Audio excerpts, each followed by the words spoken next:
Welcome back. You're watching Power Lunch on NDTV. The finance bill was finally passed yesterday with the finance minister making a very impassioned speech, of course, detailing some of the changes that they've made on issues like GAR, but also appealing to all political parties to come together to try and push growth back on the agenda.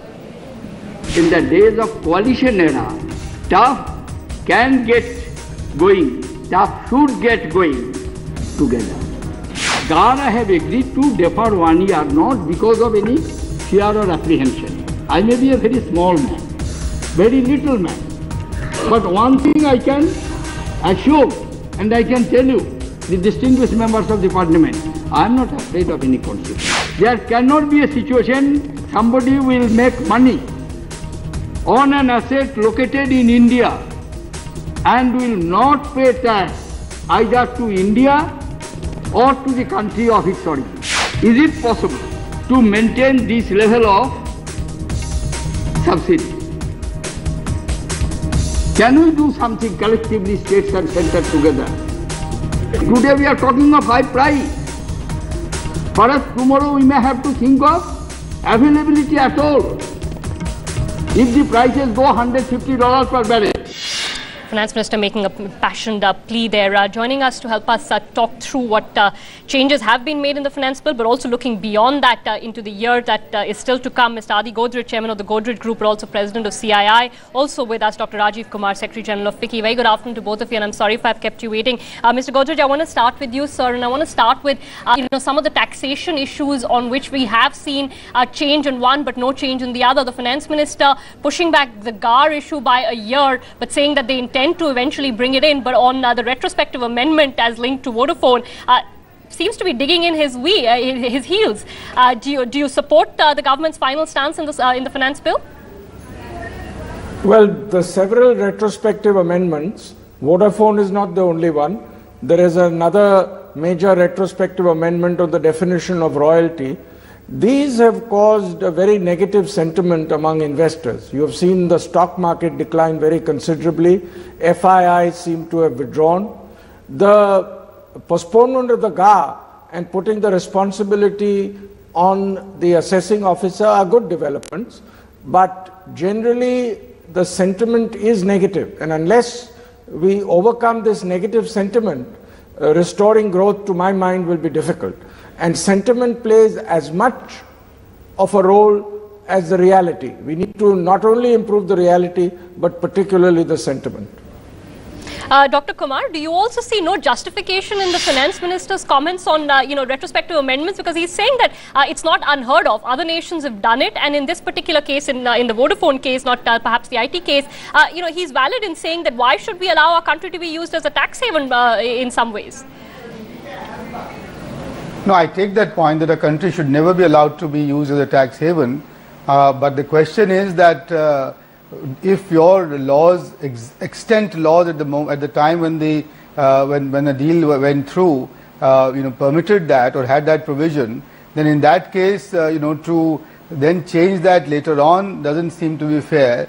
Simply because the parties concerned may have chosen your country to do the act because of the laws then existing.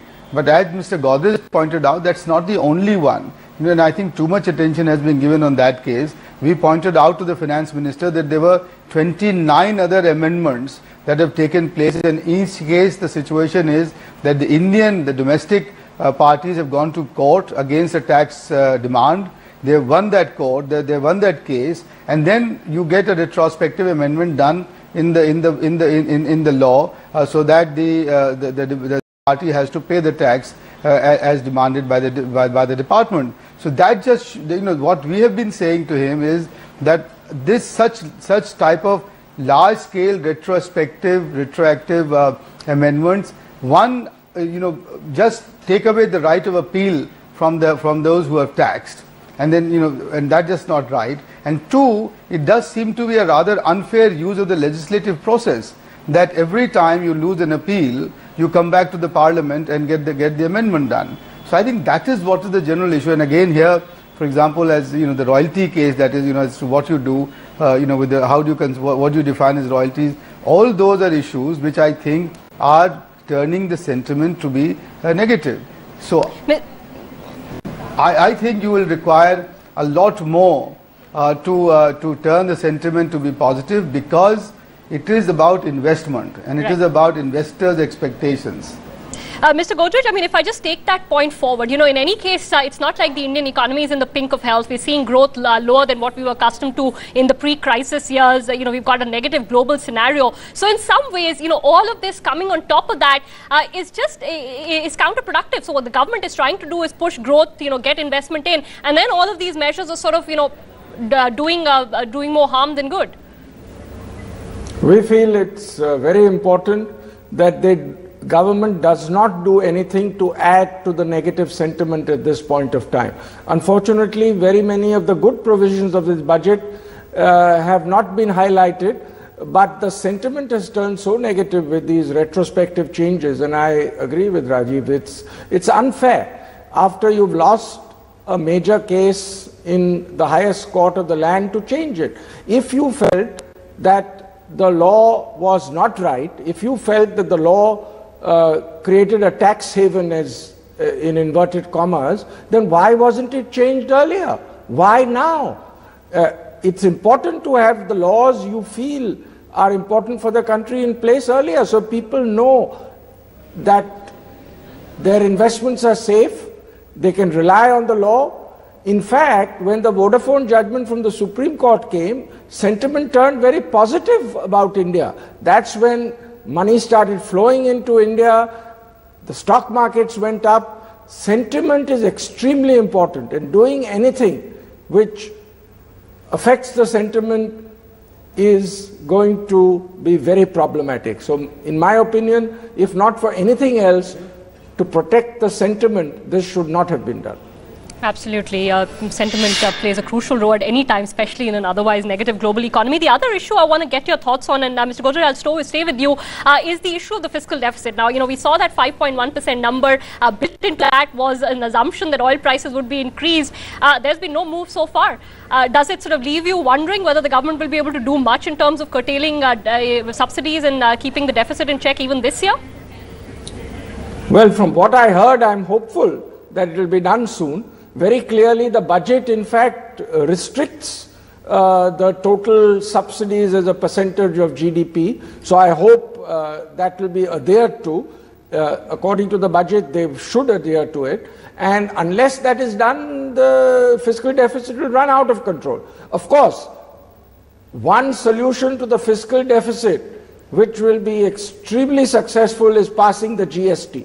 The earlier we pass the goods and services tax, the better it will be. It will be a great reform, and especially for fiscal deficit, it will bring the fiscal deficit down very considerably, both at the central level and in the states. No, absolutely. Dr. Kumar, unfortunately, both of these issues are stuck because of the lack of political consensus, and the way things stand, you know, petrol prices, maybe they can move on, but GST, you need all states, all parties to come together, and, you know, one isn't seeing anything concrete move on that side.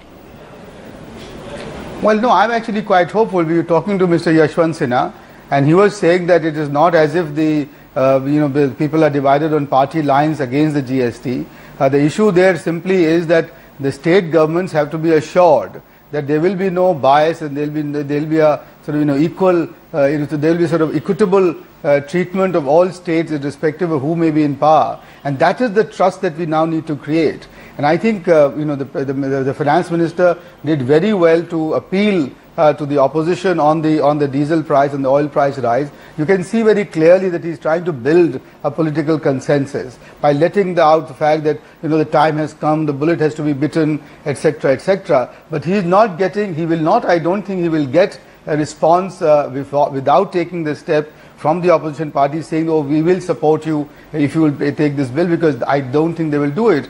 In the case of the GST, I think it will be easier if they had if they agree to set up that escrow account, where some monies are deposited, so that the states can tap into that without always having to, as it were, go to the central government. So that will create a basis for generating that trust. But on the diesel and oil price subsidy, it might be more difficult, because we are now into this very, very bad situation of being in a competitive populism, and everybody would like to be a populist. But I think that bullet has to be bitten, because investors' expectations will not turn positive if they see the fiscal situation deteriorating further, because especially given the recent downgrade that you've had. So I think that one action which does not require legislative approval must be done ASAP, without keeping in mind the political cost, as it were, of having taken their decision. Absolutely, that one decision can change so many things. Mr. Godrej, Dr. Rajiv Kumar, thank you so much. Really appreciate you taking the time to share your views with us, the industry's perspective. Now that the finance bill is passed, some positive changes, others not so much, and of course the economy is still living in worrying times. That's all the time we have on Power Lunch. Completely out of time. Thanks for watching.